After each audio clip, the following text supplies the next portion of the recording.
3 horses kept dragging the cowboy back to the same lonely spot, and what he uncovered there shook an entire town. For weeks, 3 horses kept pulling their cowboy toward a forgotten cut in the Wyoming plains, refusing to let him ride anywhere else.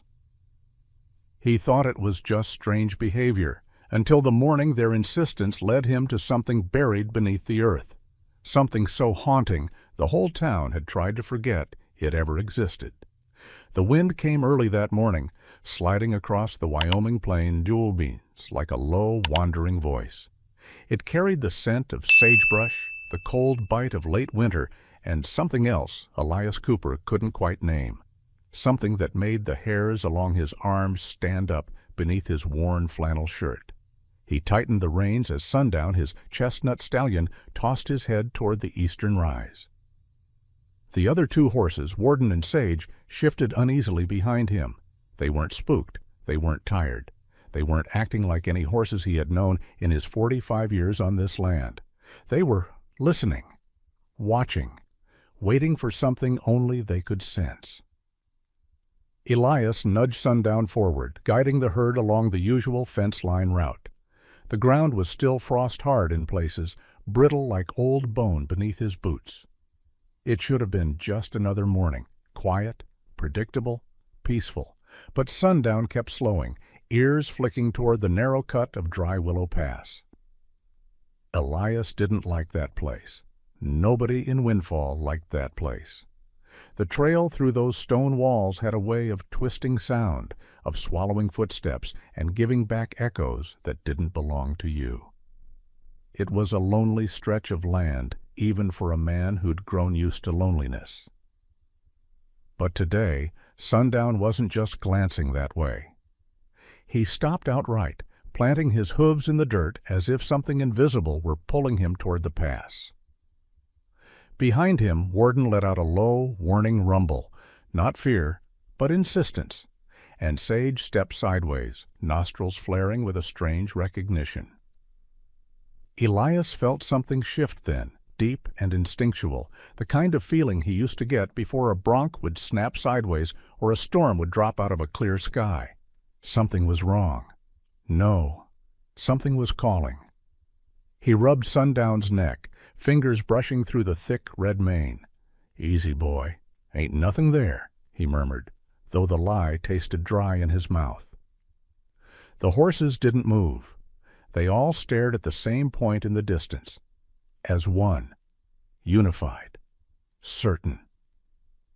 The wind picked up, sliding through Dry Willow like a sigh, bending the tall winter grass in a single direction, toward the pass. Elias swallowed hard. Horses didn't behave this way. Not even the smartest ones. Not 3 of them at once. And certainly not 3 who weren't related, weren't trained to track, weren't given any reason to fixate on a place that had been nothing more than a forgotten corner of the valley for decades. But they were fixed on it now. Sundown lowering his head, Warden shifting forward, Sage pawing the dirt in a rhythm that felt almost urgent. "All right," Elias exhaled, talking more to himself than to them. "You're trying to tell me something, aren't you?"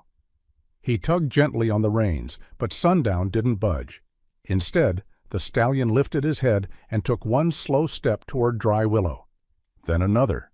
Then a third, deliberate, steady, like he expected Elias to follow. Warden flanked behind him, massive and dark as midnight, a quiet sentinel with every muscle drawn tight. Sage trailed closest to Elias, brushing her silver muzzle against his shoulder with a softness that made his throat tighten. It wasn't fear she carried, it was insistence, a plea. Elias dismounted, boots crunching into frost-bitten soil. The world felt narrower now, the breeze sharper. Even the sky seemed to hold its breath. He stood there, speechless, watching 3 horses stare into a place he didn't want to go. Not today. Not ever. But something had shifted in them, something steady, ancient, unshakable, something deeper than instinct or training. Recognition. Memory. And God help him, he felt it too. He placed a hand on Sundown's cheek, the horse leaning into his touch like a friend with something heavy to say. Elias hadn't felt that kind of connection since before the accident, before the mountains took his wife and left him with nothing but empty nights and a barn full of quiet. "Whatever's out there," he whispered, "you really want me to see it, don't you?" Sundown blinked once, slow and sure. The wind shifted again, colder this time, curling around Elias's jacket and pushing him ever so slightly toward the pass. 3 horses turned their heads in unison, pointing him straight into the narrow mouth of Dry Willow. Elias exhaled, long and low. The prairies around him felt vast one second and terrifyingly small the next. Maybe it was foolishness, maybe curiosity, or maybe, deep down, he had been waiting for something, anything, to shake loose the numbness he'd been walking in for 10 years. He took one step forward.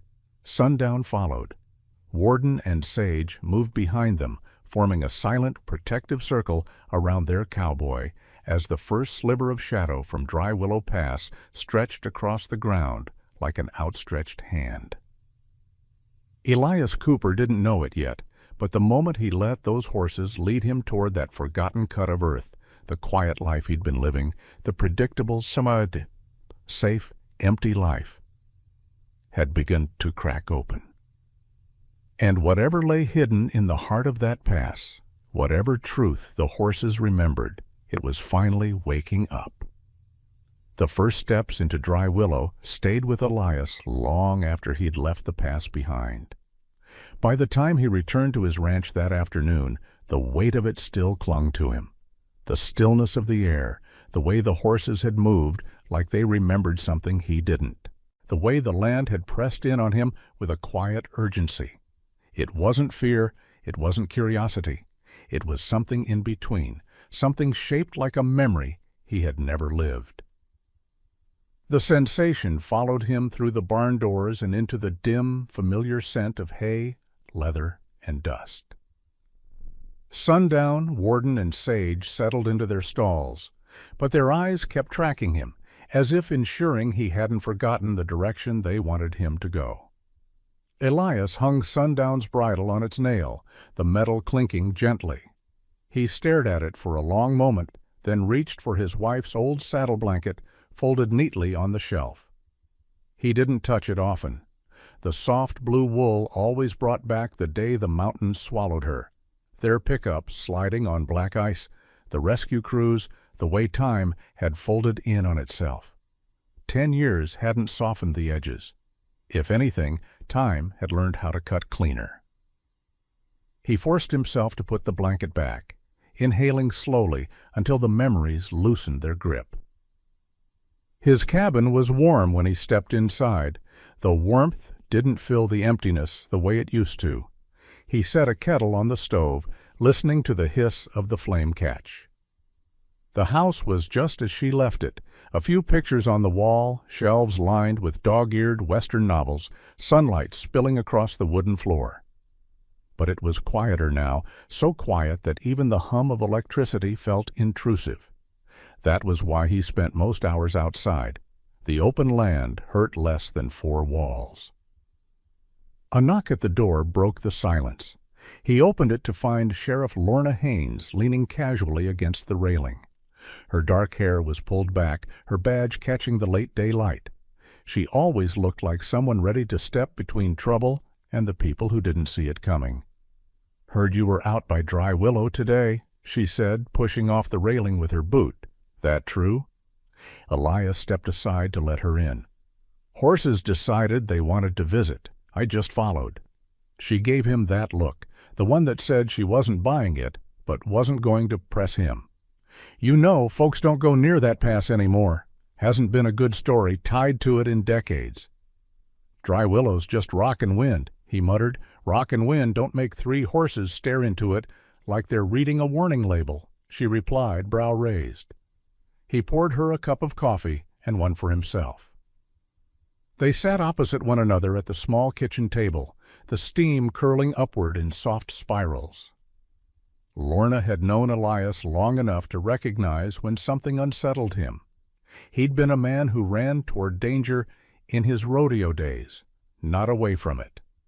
Windfall had seen him break bones and climb back into the saddle like the pain just reminded him he was alive. But after the accident, after the funeral, something in him had gone quiet. The fearless spark had dimmed. The only thing that seemed to reach him anymore were those horses. "What did you see out there?" she finally asked. He shook his head slowly. "Nothing, but they saw something, felt something. I don't know how to explain it." "Horses pick up things we can't," she admitted. "Storm fronts, ground tremors, even people's intentions sometimes." She leaned back. "But 3 of them acting the same way? That's not nothing, Elias." The kettle whistled softly behind him. He let it ring for a few seconds before removing it from the heat. "You think I'm reading too much into it," he said. "No," she replied. "I think you are." Her voice softened. "You've been alone a long time. When something shifts, even a little, you feel it harder than most." He didn't answer. She didn't need him to. Lorna stood, brushing a hand over his shoulder, the way someone touches a person they worry about, but won't say it out loud. "If Dry Willow's pulling at your horses, you keep your eyes open. And if you find yourself heading back there, you call me first. I mean it." Elias nodded. "You heading out?" "Yeah, got a call about a busted water line near the North Ridge. Small-town problems never take a day off." She paused at the door, her boots lingering on the threshold. "Just be careful, all right?" After she drove off, the quiet returned, thicker this time, dense with unspoken thoughts. Elias walked back outside, letting the cold evening air wash over him. The sun was sinking behind the ridge line, painting the plains in long amber strokes. Sundown lifted his head over the stall door, ears pricked forward. "You're still thinking about that place," Elias murmured. Sundown blinked once, slow, deliberate. Warden shifted his weight, letting out a deep, resonant breath. Sage scraped her hoof lightly, not anxious, but expectant. It struck Elias then, not as a thought, but as a tightening in his chest, that the horses weren't done with Dry Willow. Whatever had started earlier wasn't finished. And if he ignored it, the land itself would keep whispering at him through their eyes until he listened. He rested a hand on Sundown's warm cheek. "All right," he whispered. "Tomorrow." The prairie wind carried his voice away, sweeping it into the dusk as if acknowledging a promise made. Morning came wrapped in a thin veil of fog, the kind that softened every edge of the prairie and made familiar shapes look strangely foreign. Elias saddled Sundown just after sunrise, the leather creaking in a rhythm he'd known half his life. Today he planned to check the northern fences, the ones that always took a beating when winter storms rolled across the ridgelines. It should have been a simple job, quiet, predictable, grounding. The sort of chore that usually settled his thoughts. But nothing felt settled now, not since Dry Willow. Warden and Sage trailed behind Sundown as Elias led them out of the barn. They weren't restless, but watchful, like soldiers waiting for a cue. Elias tried to ignore the unease crawling up his spine. "We're staying clear of the pass today," he muttered, tightening Sundown's cinch. "Just fences, just work." But as soon as he swung into the saddle and guided the stallion toward the North Ridge, Sundown slowed, then stopped completely. "Come on, boy," Elias urged.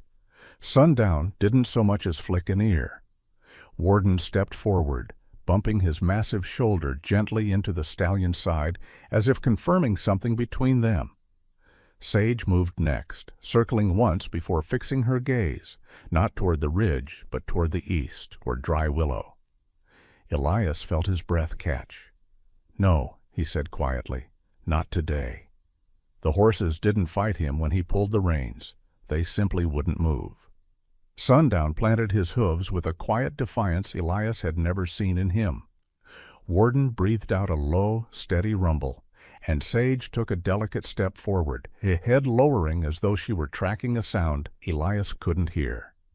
He sat there in the rising morning light, the 3 horses forming a silent barrier between him and the direction he wanted to go. It wasn't fear holding them. It wasn't stubbornness. It was purpose. Something was drawing them back. "Damn it," he whispered under his breath, frustration mixing with a thread of curiosity he didn't want to acknowledge. "What is it you're trying to show me?" The wind rose gently across the plains, carrying with it the faint smell of dust and stone. Dry willow. The scent of that place was different, always had been. Too still, too cold, too quiet. Sage nudged Sundown, and Sundown shifted his weight toward the pass.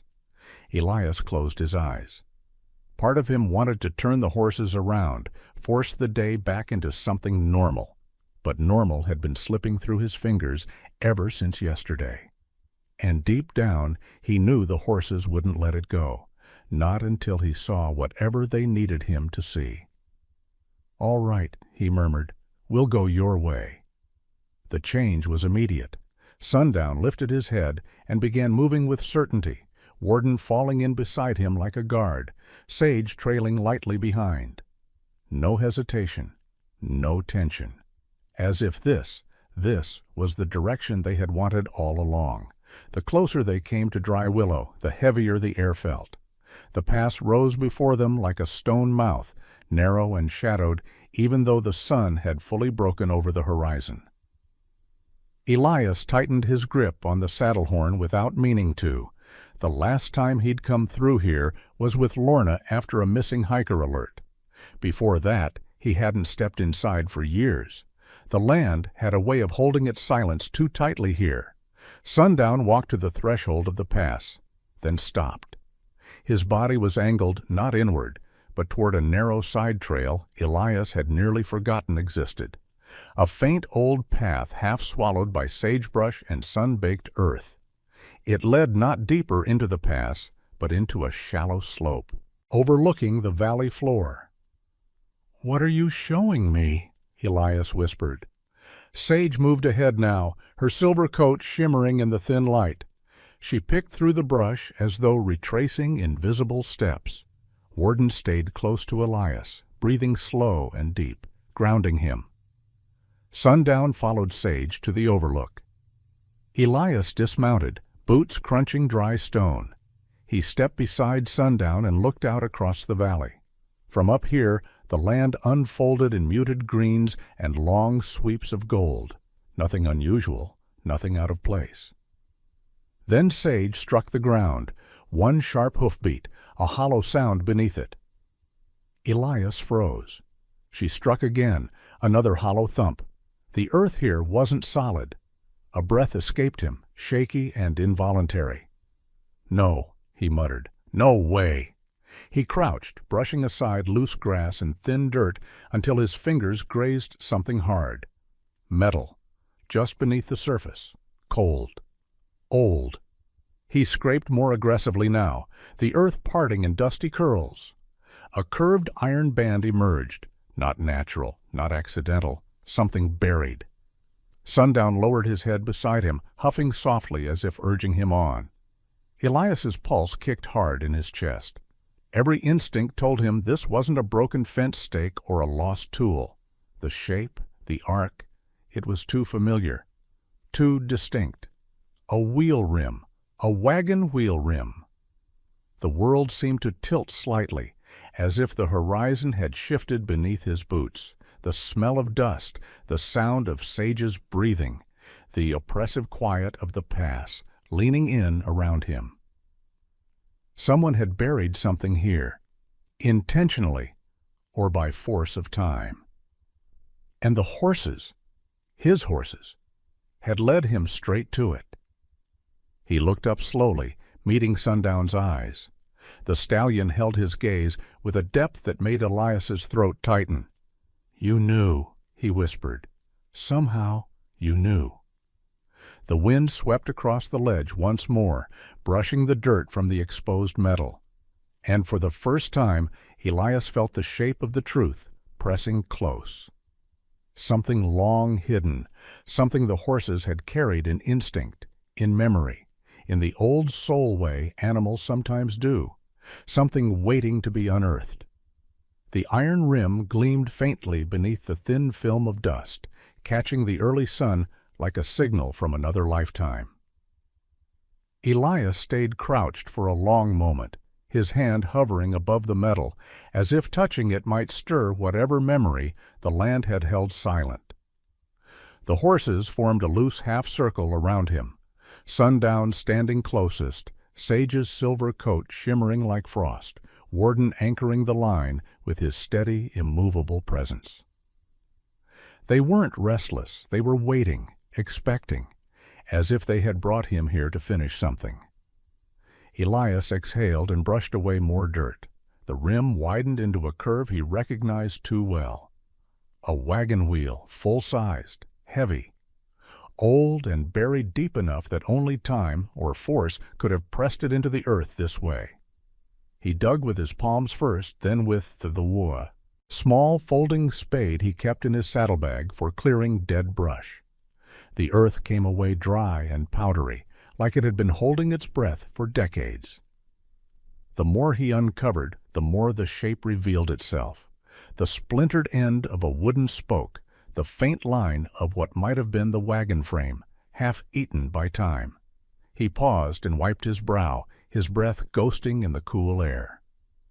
The discovery held a kind of gravity he couldn't name, heavier than curiosity, heavier than fear, a pull that reached down into his bones.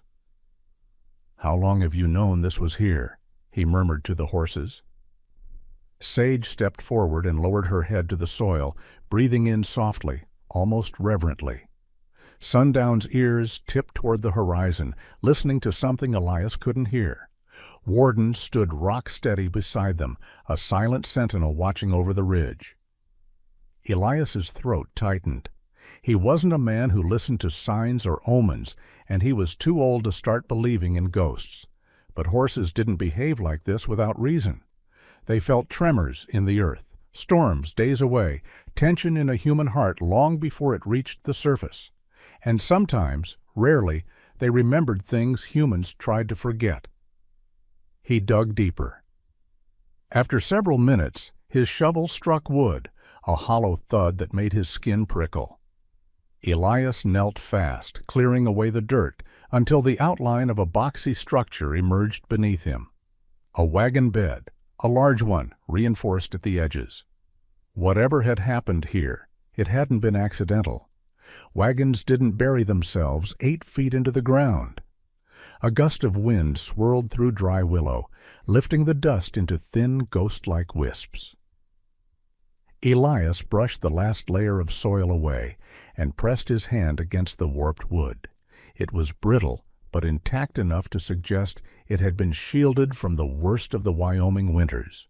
The ground here wasn't shallow like he once thought.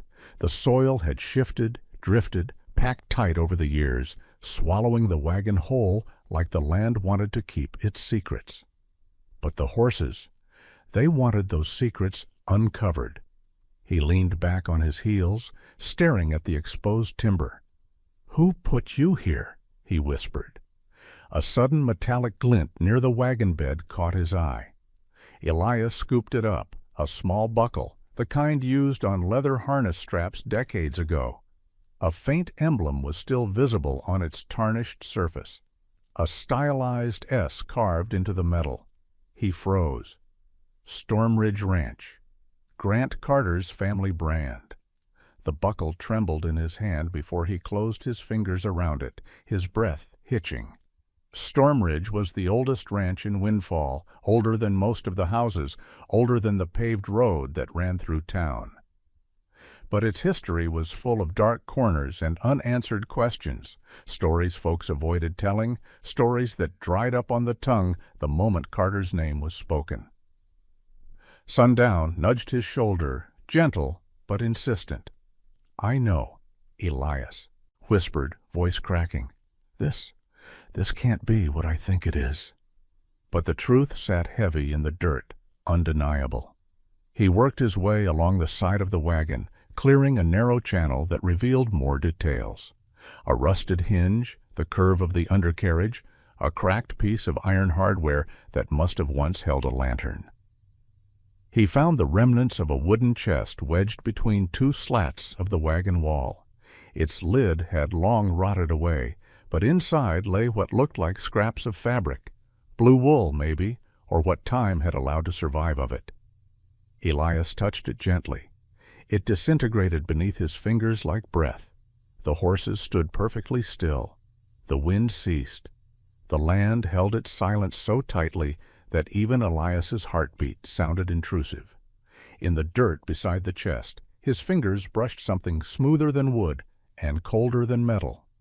He pulled it free, a folded square of stiff leather sealed by a buckle identical to the one he had just found. A journal. The leather was brittle, its edges curled, but the flap opened when he eased it apart. Inside, faint handwriting sprawled across the first page, ink faded almost to nothing. The Hollister family. May this journal see us safely to our new home. Elias's vision blurred. He hadn't heard that name in years, not since the town whispered about the family that vanished without a trace 3 decades ago. A mother, a father, and their young boy. Last seen heading north toward open land rumored to be contested by larger ranches. Folks chalked it up to an accident, a winter storm, wolves, anything but foul play. Storm Ridge Ranch had been part of that rumor too. Elias closed the journal with trembling hands and looked up at sundown. The stallion watched him, eyes steady and solemn, like he'd been guarding this truth for longer than Elias had been alive.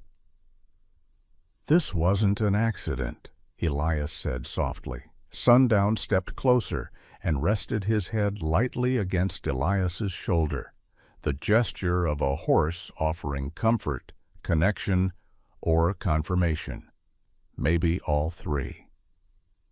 Elias rose slowly, the journal clutched tightly in his grip, the morning sun warming the back of his neck. The land around them was vast and deceptively peaceful. Sage walked gracefully around the wagon, stopping where the slope dipped further into the valley. Warden took a position beside Elias, chest broad and unwavering. They were waiting again, not for him to stop digging, but for him to continue.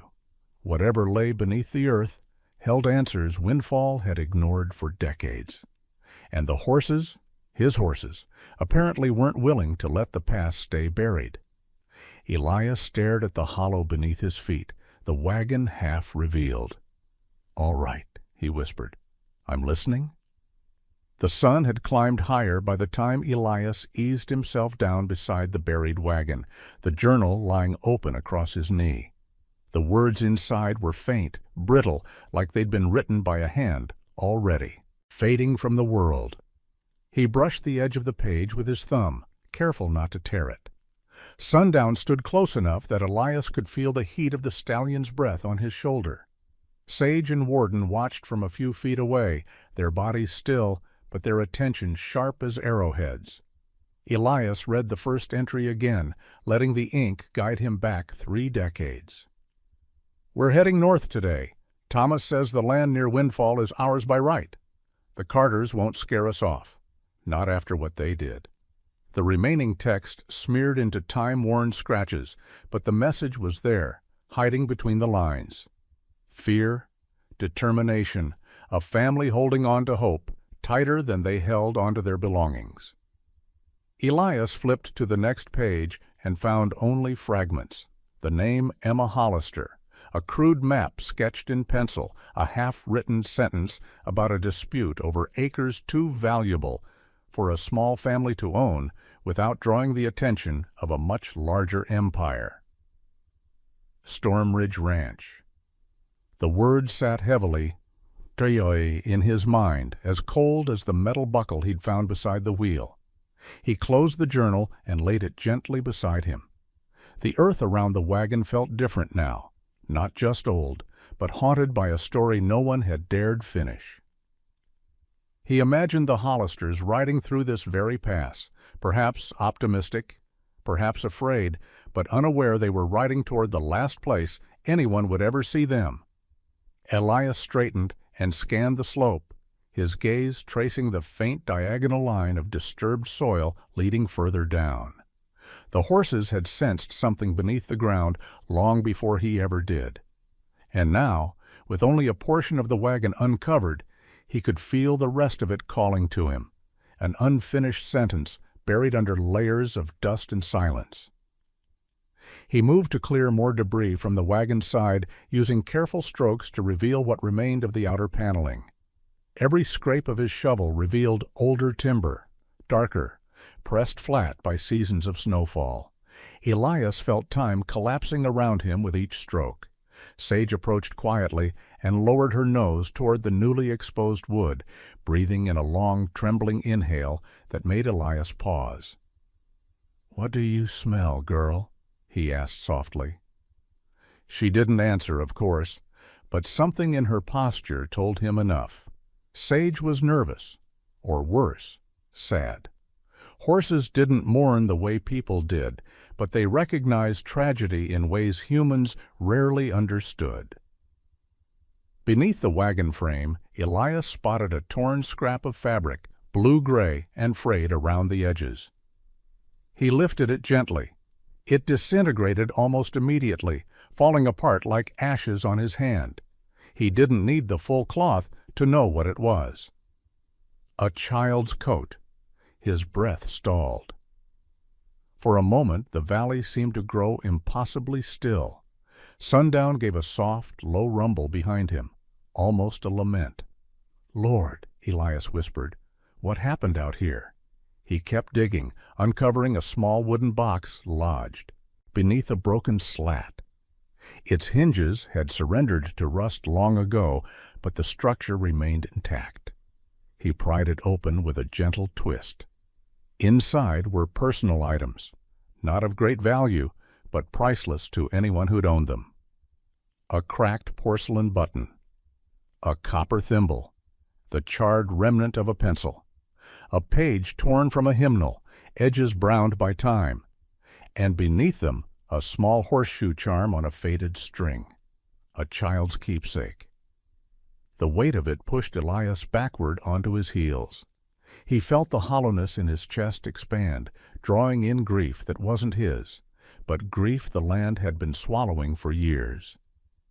This wasn't just an accident. This wasn't weather or wolves or some forgotten tragedy swept off the records of windfall. This was a story intentionally buried. The ground had held its silence, but the horses refused to. He stood up, letting the charm rest in his palm. Warden stepped closer, a large, solid presence grounding him in the moment. The big black gelding lowered his head, brushing his muzzle lightly along Elias's shoulder, as if reminding him he wasn't alone. "I know," Elias murmured, voice cracking. "I know. There's more." He wasn't wrong. As he stepped farther along the slope, the soil grew softer, darker. Another hollow sound echoed beneath his boots. A second wagon part. No. This was larger, wider, maybe the remnants of a crate or something dragged across the ground. Sage moved ahead, threading through the tall grass with the grace of a creature following a thread Elias couldn't see. She stopped at a spot just a few feet away and struck the earth once with her hoof. Hollow. Again. Hollow. A rhythm. A call. Elias knelt, dug with both hands until the dirt gave way to reveal a metal chest half swallowed by earth. His pulse thundered in his ears. He cleared enough debris to wrench it open. Inside were documents, mostly ruined, ink running like dark tears across the paper, but one page remained legible. A land deed, a signature. Hollister, and beneath it a second signature, altered, overwritten, corrected until only one name was clear. Jacob Carter. Not Grant Carter. Jacob, the older brother, the one who died long before Elias moved to Windfall. the one folks whispered about when they thought nobody was listening. Elias stared at the name, the truth unfurling inside him like smoke. This wasn't Grant's doing, at least not originally. This ran deeper, older, and the horses had brought him straight to it. He closed the chest and rose slowly, the valley stretching in stunned quiet around him. Sundown stepped forward, brushing his muzzle against Elias's arm. Sage remained near the edge of the slope, staring into the distance as though seeing ghosts. Warden stood firm behind him, a living wall between Elias and whatever secrets the land still held. "This is only the beginning," Elias whispered, gripping the journal tightly. The wind shifted, carrying the scent of sagebrush and a faint echo of something long forgotten, something hollow. He looked at the three horses, silent, waiting, unwavering. "I hear you," Elias said, his voice steadier this time. "I'll keep digging." The ride back from Dry Willow felt heavier than the descent into it. Elias kept one hand on the journal tucked safely inside his coat, its fragile weight somehow denser than iron. Sundown moved beneath him with a strange mixture of calm and urgency, as though satisfied that Elias had seen enough for one day, but determined to lead him back again soon. Warden and Sage followed close, their gait quieter than usual, hooves striking the earth with muted thumps that matched the rhythm of Elias's thoughts. By the time he reached his ranch, clouds had begun gathering low across the sky, swallowing the afternoon light. Storm weather, the kind that rolled over the plains like a warning. Elias slid off Sundown's back, his boots hitting the ground harder than he meant. The horses followed him to the barn without needing direction, but none of them settled. Sundown kept pacing his stall. Warden held himself rigid as a fence post. And Sage, usually the gentlest of the three, lifted her head toward the eastern hills and let out a soft, quivering breath. They knew this wasn't over. Elias didn't light the lantern in the barn. He preferred the dim glow creeping in through the open door. Leaning against the rail, he opened the journal again and read the last intact line. "Thomas says the Carters will not frighten us the way they frightened those before." His chest knotted. Whatever happened to the Hollister family hadn't been a random tragedy. Jacob Carter's name on that deed was no accident. And if Jacob had forced them off their land, or worse, then someone in the Carter family must have known, which meant Grant Carter knew. The thought wrapped itself around Elias like barbed wire. He left the barn and stepped into air thick with the smell of rain. His breath curled upward in wisps. Across the ranch, the main road remained quiet, dust undisturbed. But when he neared his cabin, a dark figure stepped from the shadows of his porch, broad-shouldered and unmistakable even in the fading light. Grant Carter. The man didn't belong in modest places. His presence was too sharp, too polished, the kind of confidence born from wealth and reputation. His hat cast a long shadow across his lined face, and the faint glow from Elias's window carved grooves into his features, aging him by another decade. "Evening, Cooper," Grant said, his voice low, measured, too calm. "Thought I'd pay you a visit." Elias didn't flinch. "Should have called first." Grant gave a humorless smile. "You've been digging in the wrong place today. Folks talk. Wind carries things. Dust, too. Guess it also carries news." Elias didn't answer, and Grant's smile faded. He reached into his coat, not for a weapon, but for a weathered envelope. He held it between two fingers. "You found something that was meant to stay buried." Elias's hand tightened around the journal hidden beneath his coat. "You know what was out there." Grant looked away briefly, jaw tightening in a way Elias had never seen. This wasn't arrogance. It wasn't anger. It was guilt. Old, decaying guilt that had eaten at him for years. "I know enough," Grant said. "Enough to tell you to stop. Whatever you think you're uncovering, let it go. Why? Elias stepped closer, boots crunching the gravel. Because of the Hollisters. Because of Jacob. Grant flinched just once, but it was enough. Those names don't concern you, Grant said. You're a horseman, Elias, a good one. Stick to that. Stick to things that ain't gonna get you hurt. Elias felt heat rise in his chest. A family died out there. Grant's eyes hardened. Lots of families died in this part of Wyoming. Land was unforgiving. Winter was worse. And the Hollisters? Elias pushed. What killed them, Grant? Winter? Wolves? Or something that carries the Carter brand? Grant stepped forward suddenly, closing the distance with a speed that belied his age. His voice dropped, not threatening, but desperate. You don't know what you're stirring up, he whispered. You think you're ready for answers, but answers carry weight, Cooper. Some truths don't free you, they bind you. The wind rose behind them, kicking dust across the porch. The horses in the barn shifted restlessly, hooves scraping their stalls. Even from here, Elias felt their unease. Jacob did it, didn't he? Elias insisted. Your brother buried them. Grant exhaled sharply, eyes closing for a fraction of a second. When he opened them again, they glistened, not with tears, but with a pain Elias knew too well, the pain of a man who had spent half his life trying to outrun something permanent. My brother is dead, Grant said, voice nearly breaking, and the dead should stay dead. But the truth shouldn't. The words hung between them, as cold and unforgiving as the wind. Grant finally extended the envelope. Take it, burn it, toss it off the ridge, I don't care, but don't go back to that place. Elias took the envelope, though Grant's hand trembled as if resisting the motion. Inside, Elias felt the outline of paper, thin, multiple sheets, folded tightly. Evidence, maybe, or confession, or something worse. Grant turned away, boots echoing down the wooden steps. You don't understand what you've stepped into, he said, but you will if you keep letting those horses lead you. He paused at the end of the path. And for your sake, Cooper, for their sake.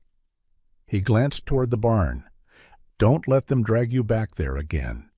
He left without waiting for a response, his truck kicking up gravel as it pulled away, leaving Elias alone with the envelope, the rising storm, and the echo of Grant's warning. The horses called softly from the barn, 3 voices blending into one low, insistent hum. Elias felt the journal pressing against his chest, the envelope burning in his palm, and the truth tightening around him like the first coils of a lasso. He looked toward Dry Willow, its shadow stretching long across the prairie. Something waited for him there, and the horses knew it. Elias didn't open the envelope until long after Grant Carter's truck had disappeared into the rolling dark. He waited until the ranch had gone quiet, until the wind settled into a low hum along the eaves of the barn, until sundown and the others had grown still behind their stall doors. Only then, when the weight of Grant's warning no longer echoed in his ears, did he carry the envelope inside, set it on the table, and sit down before it like a man preparing to face a truth he already feared. The kitchen lantern cast a small circle of warm light, just enough to reveal the envelope's age-worn edges. The flap wasn't sealed. Grant had wanted him to look, whether he admitted it or not. Elias slid the papers free. 3 sheets, yellowed around the edges, torn in places, written in a hand he didn't recognize. But the first line stopped his breath cold. If anyone reads this, it means my brother did not keep his promise. Jacob Carter. The name hung heavy in the air as though it had weight beyond the ink. Elias's pulse kicked. He read further, voice barely above a whisper, as though the walls themselves might be listening. 30 years I carried this truth. 30 years I begged Grant to bury it with me. But guilt is a stubborn thing. It claws its way back each morning. The writing wavered as if done by a hand trembling between confession and collapse. I did not intend to harm the Hollisters. Not at first. I meant only to scare them south, make them give up the claim. But when Thomas fought back, Elias swallowed hard. Things turned, quickly, violently. I panicked. Then I made a choice I cannot undo. The lantern flickered, its glow dancing across the words like they were alive, restless after years spent in silence. Grant helped me bury them. He was only 19. I told him it was necessary, that the Hollisters had drawn first. But I lied. Elias leaned back, the wooden chair creaking beneath him. 19. Grant had been just a boy, old enough to understand wrongdoing, young enough to believe whatever story his older brother spun. Jacob's next line made Elias exhale in shock. The horses saw everything. He froze, reading it again. The horses saw everything. A chill rippled through him. He glanced toward the darkened barn through the window. Sundown's silhouette shifted in the stall, as though sensing Elias's thoughts. Warden's shadow moved beside him. Sage's pale coat glimmered faintly in the moonlight. The horses hadn't just let him out there by accident. They were remembering, or perhaps remembering something passed down. A mother's fear. A stallion's panic. A lineage of instinct preserved the only way horses knew how. Through wariness of a place, through tension in their bodies, through the strange certainty that danger or sorrow lingered where silence lived. Too deeply. He stared down at Jacob's confession. We tried to run them off. Emma screamed. The boy fell beneath the wheel. Panic took the rest. I cannot ask forgiveness. I do not deserve it. I only ask that someday, someone let the truth breathe. Elias felt his stomach twist. Emma, the Hollister daughter, the little boy whose coat fragment he'd held in his hands that morning. Their lives had been reduced to dust and memory until horses pulled the earth back open. The final line of the letter was written differently, fading into shaky strokes. Grant, forgive me. Elias let out a long, trembling breath. The room felt smaller now, too close. He folded the paper once, twice, and set it gently atop the journal. Two voices from the past, united in tragedy. Two sets of words meant to stay buried. And now they were sitting on his table, breathing again. A sudden noise outside snapped him from the haze. A sharp clang, metal on metal. Elias stood quickly and grabbed his coat. The horses were awake. Sundown whinnied sharply, an urgent forward-cutting sound Elias hadn't heard from him in years.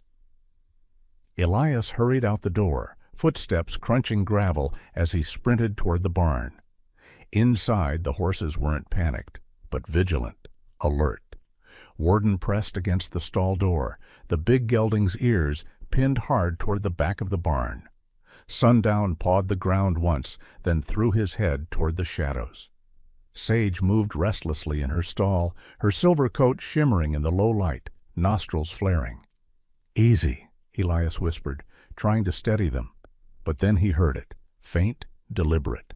Footsteps behind the barn. Not the wind, not an animal, a person.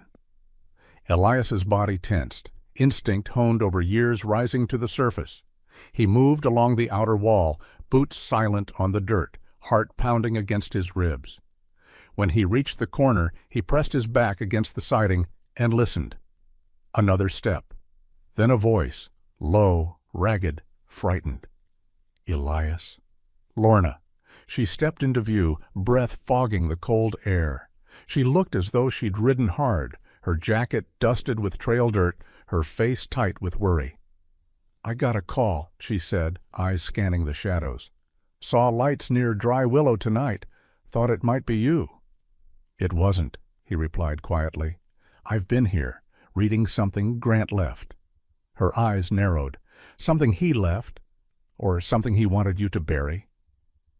Elias didn't answer. He didn't need to.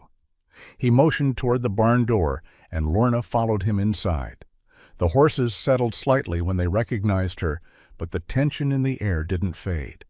"What happened to them?" she asked, voice softening when she saw the exhaustion in Elias's posture. He met her gaze, then placed Jacob's confession and the Hollister journal into her hands. She read in silence, her breath hitching as she absorbed the words. When she finished, she let her arms fall to her sides, the papers trembling. "This town," she whispered, barely audible. "We buried more than we knew." "Grant didn't kill them," Elias said, "but he helped hide it. And now someone's trying to make sure you don't uncover anything else," Lorna replied. "You need to be careful. This isn't just a land dispute anymore. This is legacy, reputation, influence." Elias looked at the horses again. Their eyes reflected the lantern light with a depth that felt almost ancient. "They led me there," he said. "They knew." Lorna stepped closer, her voice dropping. "Then trust them, but trust me too. Whatever you do next, you don't do it alone." Outside, thunder rumbled across the plains, low, distant, but building. The storm was coming, and Elias sensed, with a certainty as sharp as lightning, that the storm outside wasn't the one he needed to fear. The storm broke just after midnight.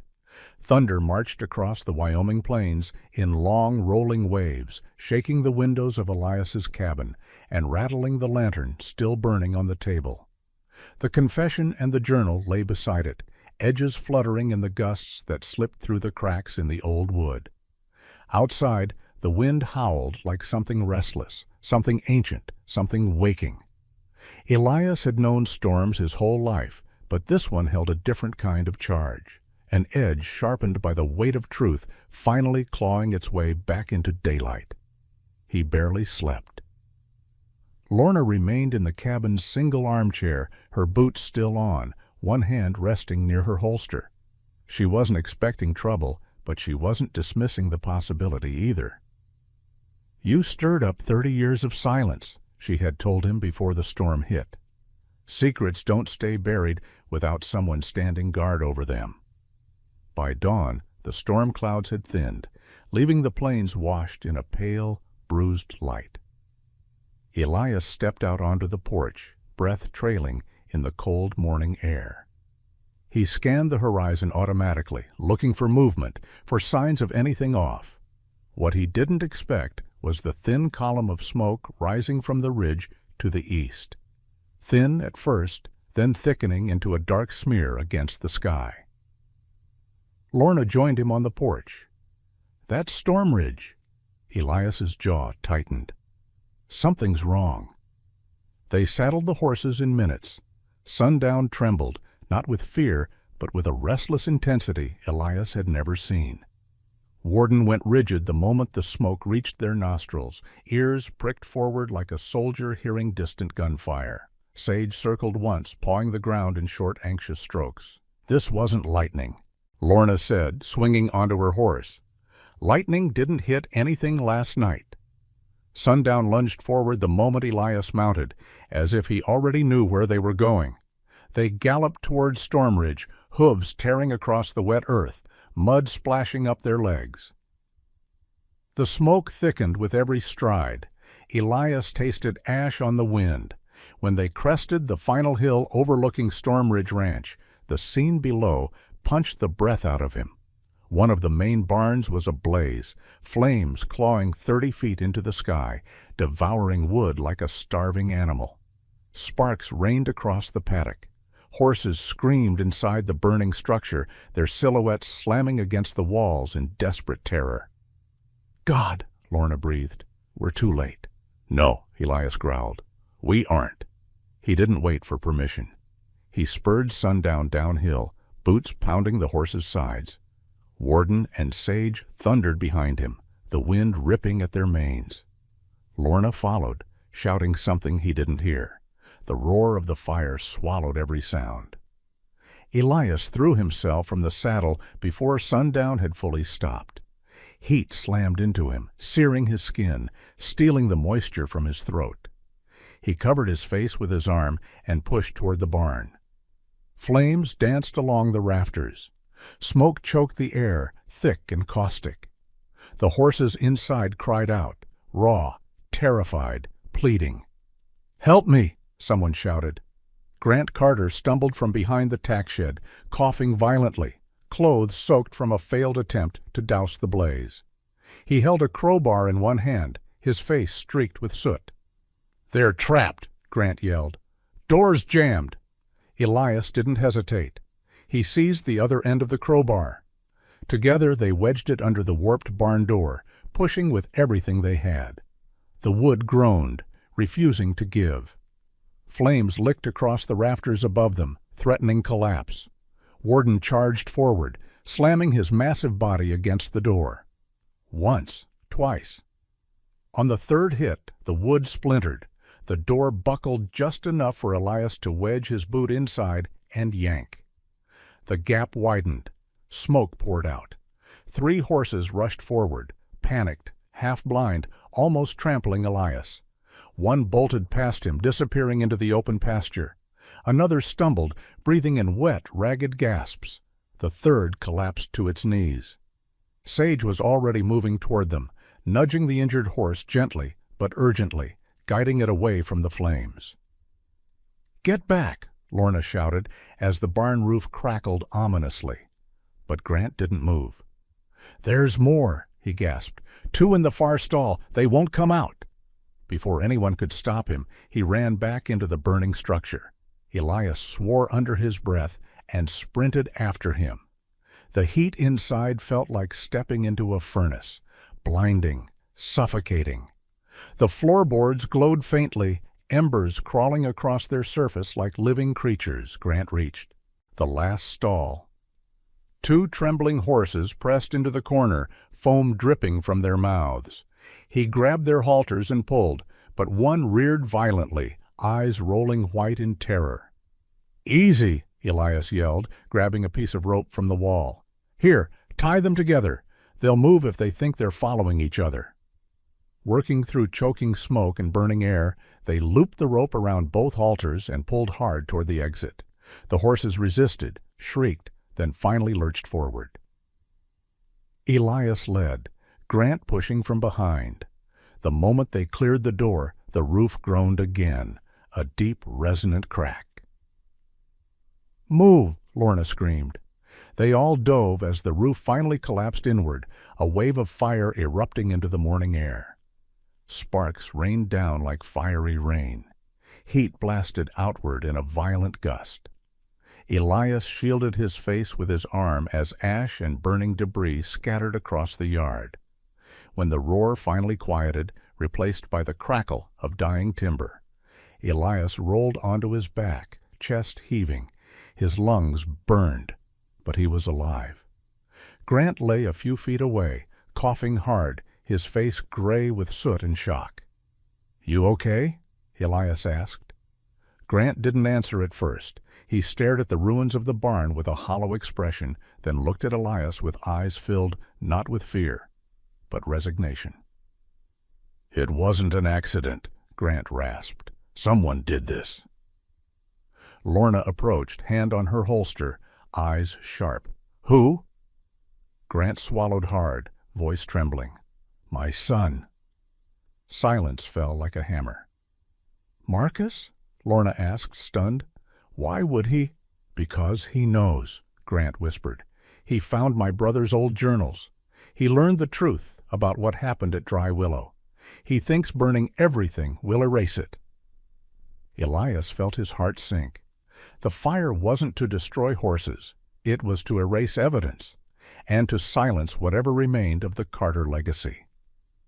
Grant's voice broke as he said, "He's not well, hasn't been for years, and now he's terrified of what the truth will do." Warden stepped close to Elias, pressing his warm muzzle into the cowboy's shoulder. Sage and Sundown stood behind them, watching Grant with the same steady, unblinking alertness they held at Dry Willow, as if they knew this fire wasn't the end. It was only the beginning, and whatever waited next would test all of them, horse and human alike. The fire at Stormridge burned well into the morning, long after the sun pulled itself above the ridgeline and spread gold light across the battered ranch. Smoke drifted like a low veil over the valley, carrying the thick scent of charred timber and soaked earth. Fire crews tamped out the last hot spots while ranch hands moved dazed horses to safer ground. The once grand barn stood in ruins, blackened beams jutting upward like broken ribs against the sky. Elias stood just beyond the wreckage, exhaustion dragging at his bones, hair damp with sweat, soot streaking his clothes. Sundown, Warden, and Sage stayed close, their bodies trembling from adrenaline, their breaths long and sharp. They didn't want to leave his side. They seemed to know the danger hadn't passed. Grant Carter sat on a fallen fence rail a few yards away, elbows on his knees, head bowed. His hands shook even when he clasped them together. He looked like a man who had finally run out of places to put the truth. Lorna crouched beside him, her voice low but firm. "Grant, we need to find Marcus before he hurts someone, or himself." Grant lifted his head slowly. "I tried to help him," he said, voice breaking. "Lord knows I tried. But when he found Jacob's journals last winter, something in him fractured." "What journals?" Elias asked, stepping forward. "The ones Jacob wrote after the Hollisters died," Grant said. "The ones he told me to burn after he passed." His face twisted with regret. "I kept them instead. Thought maybe one day I don't know, make it right somehow." Lorna exhaled, a mixture of frustration and sadness. "Grant, hiding truth doesn't heal anything. It only festers." "I know," Grant's voice cracked, "and now my boy's paying for it." Elias felt sympathy tug at him despite everything. He knew what grief could do to a mind, how it could warp, twist, and break a person from the inside out. Marcus wasn't an enemy. He was a man drowning in a legacy too heavy for him to carry.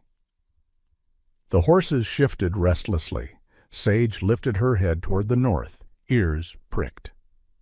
Warden stomped once, a deep warning echo in the ground. Sundown leaned into Elias's shoulder, pushing him gently, almost urging him. Lorna noticed. "Your horses know something's off."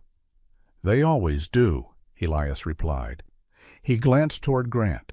Where would Marcus go? If he's scared, cornered. Grant scrubbed his face with shaking hands. "There's an old processing plant on the edge of Windfall. Jacob worked there as a young man. Marcus used to hide there when he was little, when he wanted to be close to the stories his grandfather told. It's the one place he'd think nobody would look." Lorna stood. "Then that's where we start." Grant rose too, but staggered slightly. Elias caught him by the arm. "You should stay here. Get checked by the medics." Grant shook his head violently. "No, he's my son. I'm going." Lorna hesitated, then gave a short nod. She turned to Elias. "I want you with us." Elias frowned. "I'm not law enforcement." "No," she said. "But right now, those horses trust you more than they trust the ground beneath them. And something tells me Marcus won't listen to anyone except those he doesn't see as a threat." Elias didn't argue. The truth was, some part of him felt pulled toward the next step, not by obligation, but by instinct. By the strange, undeniable connection that had taken root ever since sundown first stopped, at Dry Willow. Within minutes they headed toward town, Lorna in her patrol truck, Grant beside her, and Elias riding Sundown with Warden and Sage flanking him like silent shadows. The road cut through long stretches of prairie, still wet from the storm, dotted with puddles that reflected the pale morning sky. When they reached the processing plant, Elias's stomach tightened. The structure loomed like a skeleton on the horizon, rusted steel beams, shattered windows, walls buckled inward from decades of Wyoming weather. Even the wind seemed to avoid the place, slipping around it instead of through. Lorna parked far enough away to keep the element of surprise. "Stay behind me," she said quietly. "If he's inside, I need him calm. We don't rush this."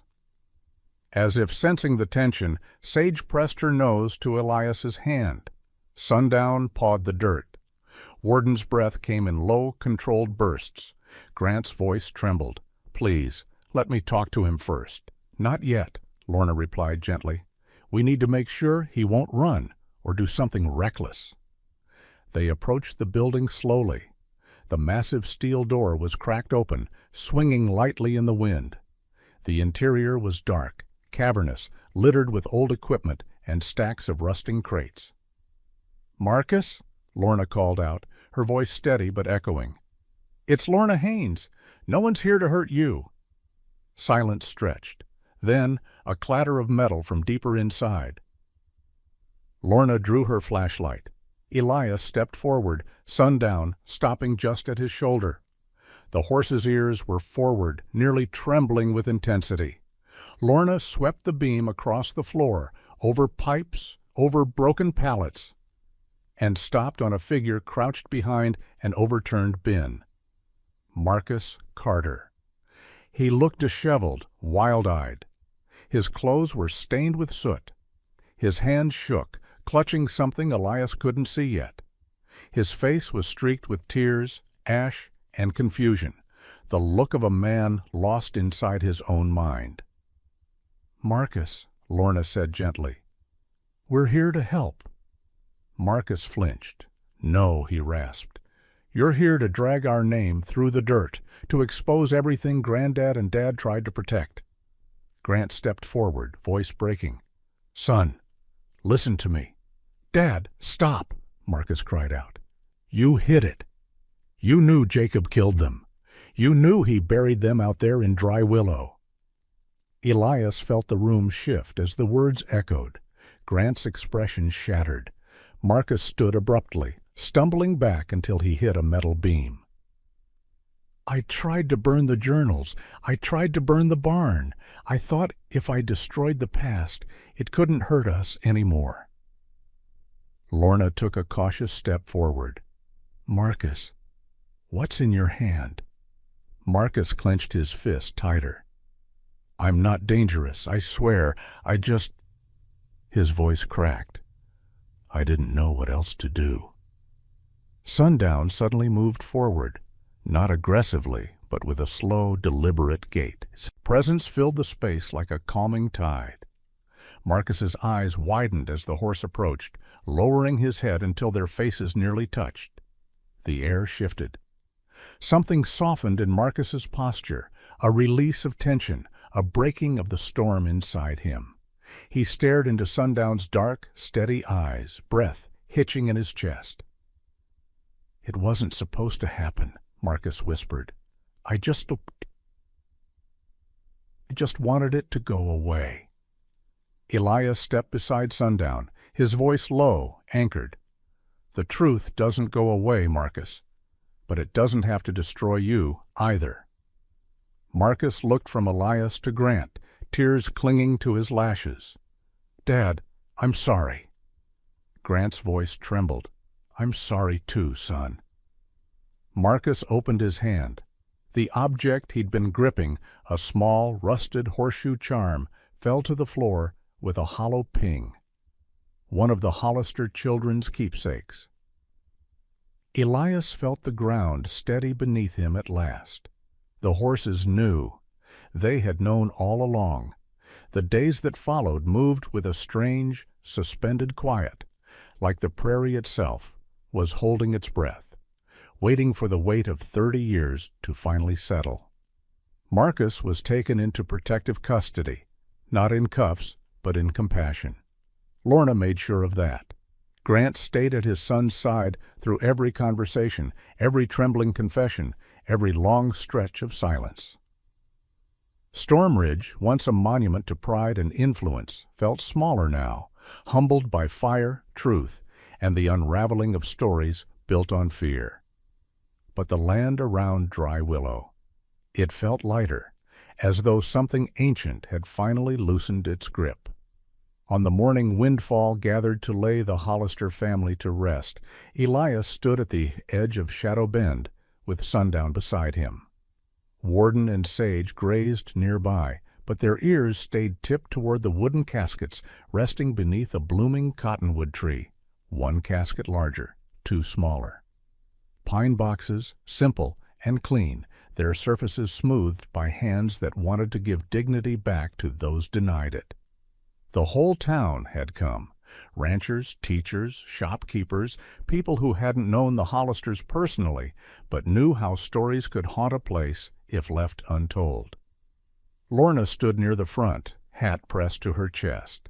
Grant stood a short distance away, shoulders stooped, face lined with grief deeper than age alone could carve. He looked like a man asking the land itself for forgiveness. The pastor spoke a few soft words, voice trembling when he said the family's names. A hush fell so complete that even the wind stilled. Elias felt Sundown press his muzzle against the small of his back, grounding him in the moment. The stallion had always been steady, but today his presence felt different, reverent, almost ceremonial, as though he knew these were the souls he had led Elias toward. When the pastor stepped aside, Grant cleared his throat. It sounded like a man forcing himself to stand after being on his knees too long. He walked to the front, holding a piece of folded paper. Everyone watched, not with judgment, but with a collective ache. "My father told me," Grant began, voice cracking, "that a man is shaped by the truth he carries. I never understood that until the truth I carried was one I didn't choose." His hand trembled as he unfolded the paper. "My brother Jacob did terrible things, and I helped him bury them. I was young, I was scared, but none of that erases what was done." People shifted, some with sympathetic eyes, some with sorrowful ones. No one looked away. "But hiding the truth didn't protect us," Grant continued. "It poisoned everything. It poisoned Marcus. It poisoned me."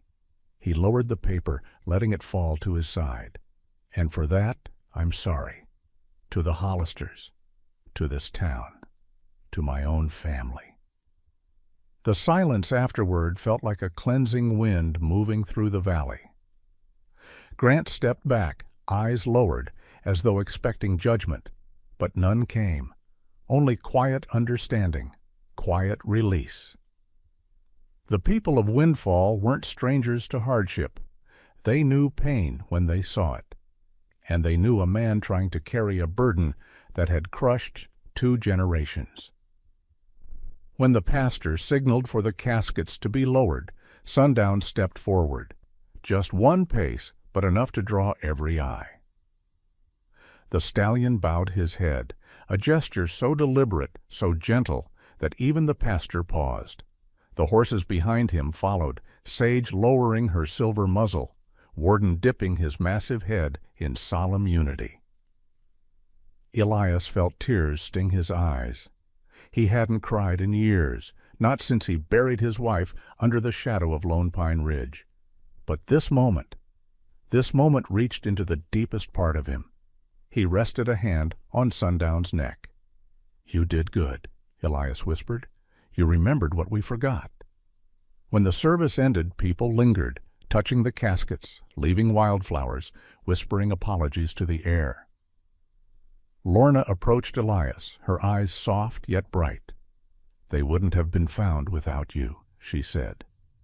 Elias shook his head. "Without them," he corrected, nodding toward the horses. Lorna smiled faintly. "Then maybe it took both." Together they walked along the ridge, silence comfortable between them. The sky had cleared, sunlight spilling across the prairie, catching the tips of the tall grass until it shimmered like a sea. Down below, the 3 horses grazed freely, their bodies relaxed for the first time since Dry Willow called out to them. "Elias," Lorna said after a long pause, "what are you going to do now?" He looked out across the valley, at Shadow Bend, at Dry Willow, at the cottonwoods swaying over the newly laid graves. For the first time in 10 years, the horizon didn't feel like a wall closing him in. It felt open, bare, honest.